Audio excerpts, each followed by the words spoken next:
O Revista TST está de volta. E vamos conferir casos de destaque julgados pelas turmas do TST.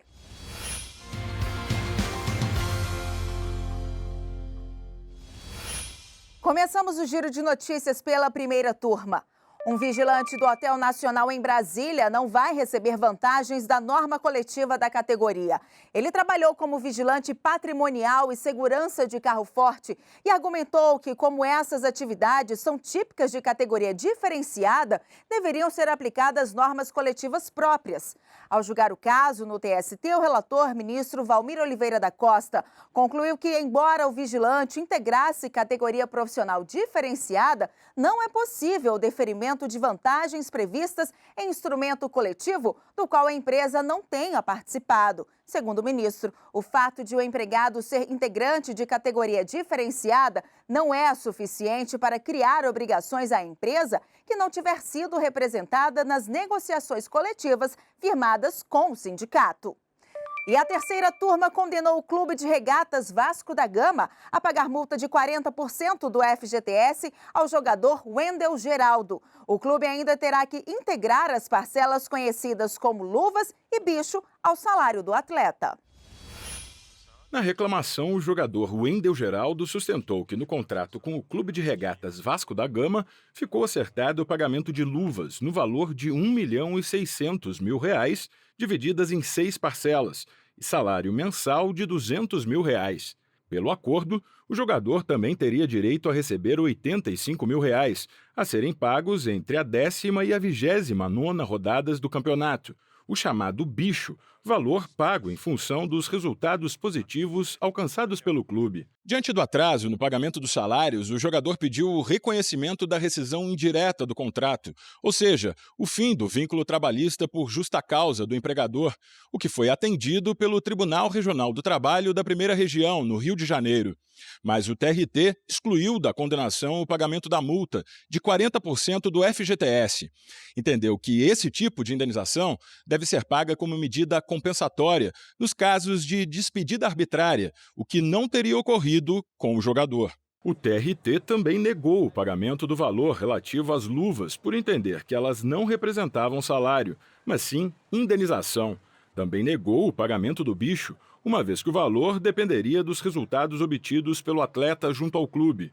Mas o relator do caso na terceira turma do TST, ministro Maurício Godinho Delgado, explicou que tanto as luvas quanto o bicho têm nítida natureza de contraprestação e não de indenização, sendo, portanto, parcelas salariais. Sobre a multa de 40%, o ministro observou que, conforme regulamento do FGTS, a rescisão antecipada do contrato sem justa causa ou culpa recíproca equivale à dispensa arbitrária. Eu conheço o recurso de revista quanto ao tema atleta profissional de futebol, luvas e bichos de natureza jurídica por violação do artigo 31, parágrafo 1º da Lei 9.615/98. E multa de 40% sobre os depósitos do FGTS, por violação do artigo 18, parágrafo 1º da Lei 8.036/90. E numera-lhe do provimento para a. Declarar a natureza salarial das verbas luvas e bichos, pagas ao reclamante, assegurados os reflexos das demais parcelas de natureza salarial elencadas na petição inicial e que tenham como base de cálculo o salário pago ao reclamante, conforme se apurar em liquidação de sentença. E condenar o reclamado no pagamento da multa de 40% sobre os depósitos do FGTS. Por unanimidade, os ministros da terceira turma determinaram a integração das parcelas relativas a luvas e bicho ao salário do jogador. Os ministros entenderam também que, nos casos de rescisão indireta do contrato a prazo do atleta profissional de futebol por infração grave do clube, cabe o pagamento das parcelas rescisórias, com os 40% de acréscimo sobre FGTS. Camareiras de um hotel em Natal, no Rio Grande do Norte, devem receber adicional de insalubridade em grau máximo por limpar quartos e banheiros. A ação coletiva foi ajuizada pelo Sindicato dos Empregados no Comércio Hoteleiro e Similares do Estado contra o Royal Praia Hotel, que fechou as portas em 2017. A decisão é da 8ª turma. Ao julgar o caso, o Tribunal Regional do Trabalho da 21ª Região, no Rio Grande do Norte, havia negado o pedido do sindicato. Usou como base parecer técnico apresentado pelo hotel relativo a outro empreendimento do grupo, no qual a insalubridade não foi reconhecida. O TRT avaliou também que a rotatividade no local era restrita aos hóspedes, o que descartaria as alegações de uso coletivo e de grande circulação. O caso chegou ao TST.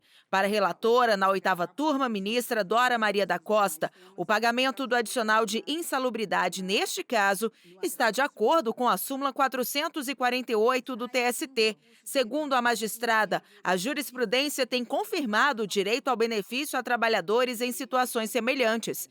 A decisão foi unânime. Encerramos o giro de notícias com o destaque da 2ª turma.